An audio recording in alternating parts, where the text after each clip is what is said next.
Une femme battue à mort par son mari et sa coépouse. L'histoire se passe à Montargis en France où une jeune femme de 31 ans, Clotilde, a été frappée par son mari sénégalais et sa coépouse jusqu'à El Hadja. En tout cas, ça fait vraiment pitié. Clotilde était étudiante en communication quand elle a rencontré Silaïba lors d'un stage à Dakar en 2015. Comme elle était fan, elle a décidé de revenir vivre en France avec lui. Au début, tout allait bien jusqu'à ce qu'elle tombe enceinte. C'est là, sa vie a commencé à chauffer. Son mari, Silaïba, lui présente une femme du nom de Dieynaba qui vient vivre avec eux comme étant sa cousine alors que c'était son ex-femme. Ils ont donc commencé à vivre ensemble comme un foyer polygame. Chaque jour, la situation devenait de plus en plus bizarre et compliquée. Mais dans ça, Clotilde a fait jusqu'à 3 enfants en 2016, 2019 et 2020. Sa maman, Sylvie, a même décidé de venir vivre avec elle pour l'aider un peu. Mais vu qu'il y avait trop de tension et que c'était bizarre avec son beau, elle est partie. La vieille avait mal, elle ne pouvait plus voir sa fille ni ses petits-enfants. Et vu qu'elle ne pouvait plus supporter, elle a fini par se dja.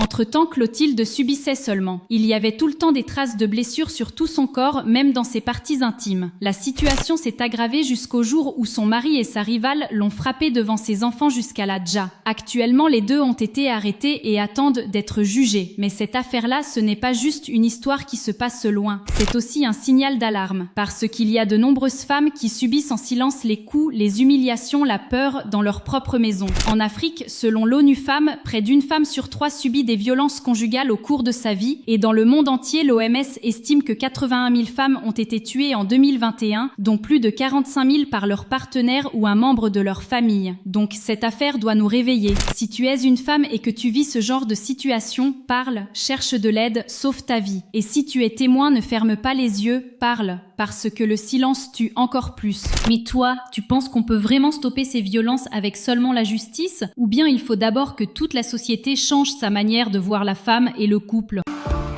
On dit quoi?